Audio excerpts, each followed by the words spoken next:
Good morning, everyone. Today we're going to look at a topic known as mercantilism. Since you now are very familiar with the European countries that went out and explored, and you can identify the individuals that led explorations and where they explored, it's time to look at the effect, or one of the effects, of the age of exploration, and that is mercantilism. After you take notes for a few minutes, Mrs. Gradew will lead you in an activity called the game of mercantilism. I'm going to need you to move into rows of 3 at that time. We can't have a row of 1, we cannot have a row of 2, but we need rows of 3, and if needed, a row of 4 to participate in that activity. There are a few questions in the packet I'd also like you to complete today, but that packet is the only item you will have for an assignment today. And if you don't finish all 10 rounds of the activity, we will complete it when you and I are together on Friday. Also, don't forget that you and I are together on a field trip tomorrow. All of you are going to be able to participate unless you are failing a class, and I believe there's 2 of you that will have to stay in school tomorrow. If you have any questions, remember to email me. My email address is on the board. And then don't forget that if you ordered t-shirts or sweatshirts, you can pick those up today between 5 o'clock and 7 o'clock in the south entrance of the school.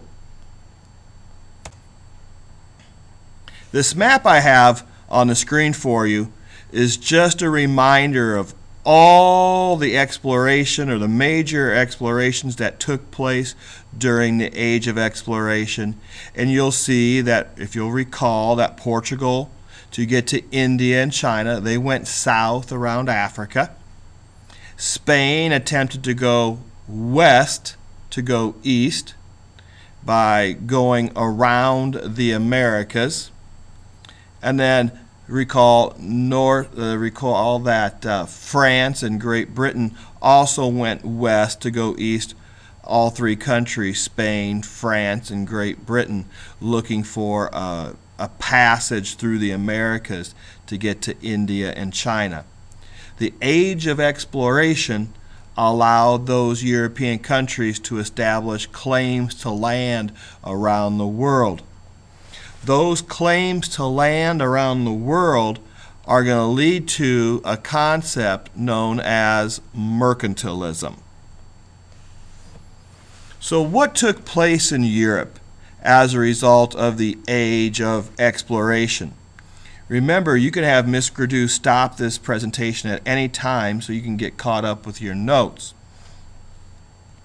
The graphic display there on the right of the screen does give you a good illustration of about the look of the ships that were used during this time period. If you travel with me to Boston after your junior year, you will have a chance to see a replica of one of these ships that was used during this time when we visit Plymouth, Massachusetts.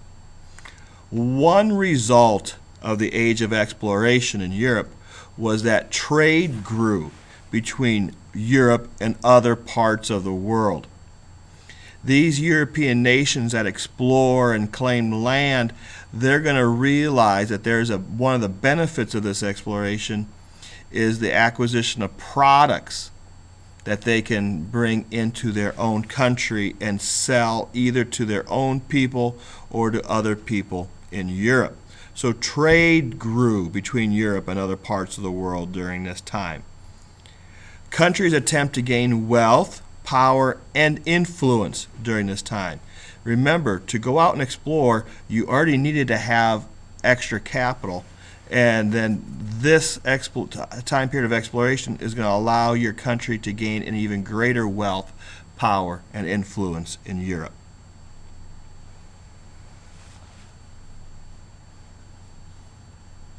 Exploring, setting up trading posts costs a lot of money.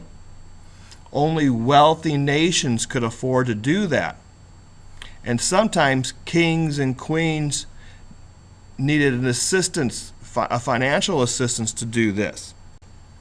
So many joint stock companies were formed during this time. Now, joint stock companies still exist today. We just don't call them joint stock companies anymore. Today we would refer to them as corporations. But exactly what is a joint stock company or corporation? A joint stock company is a company owned by shareholders. In other words, one person or a group of partners do not own a joint stock company. A company is owned by shareholders. And a shareholder owns a portion of a company. And as a result, if the company makes profit, the shareholder receives a portion of that profit based upon the fraction of the company he owns. I stress he because at this time females were not allowed to own stock in Europe. Each portion of the company you own is referred to as a share of stock. Now, owning a portion of a company is risky. This venture of trading overseas could fail. So if the company lost money or goes broke, you lose the money you invested. That's it. You don't lose anything else, but any money that you invested in the company, you would lose if the company would go bankrupt. But if a company makes money, the money is split between the shareholders. Now, there were quite a few joint stock companies established during this time. We're only going to focus on several of them.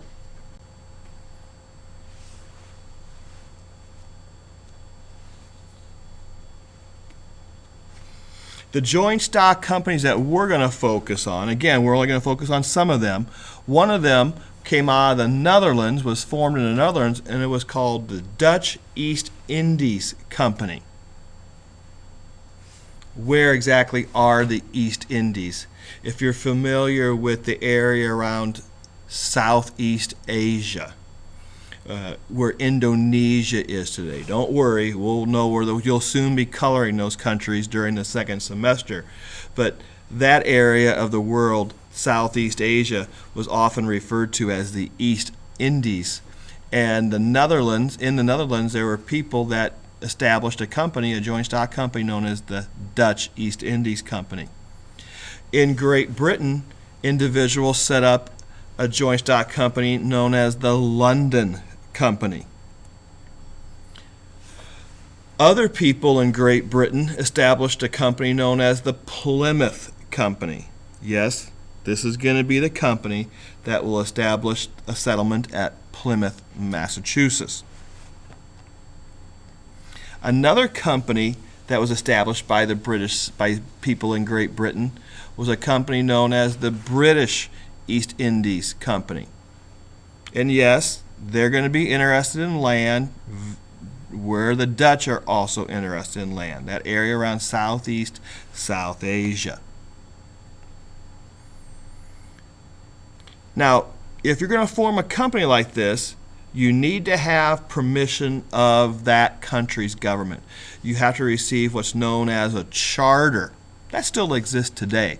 If you're going to form a corporation, you have to receive a charter from that nation's government, because these nations are going to, these companies are going to be viewed as a person, as an individual.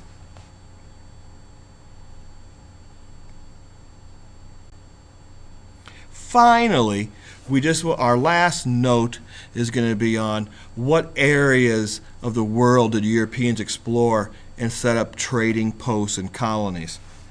Some European countries are going to set up colonies.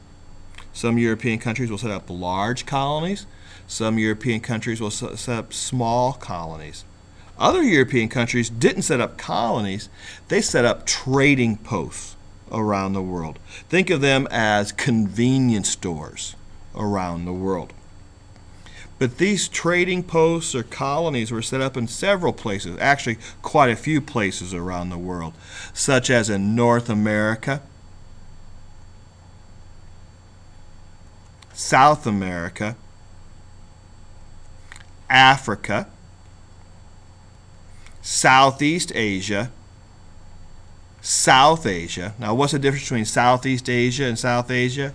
When we look at South Asia, we're actually talking about the nations of like India and Sri Lanka and the Maldives and Nepal and Bhutan and today Afghanistan and Pakistan.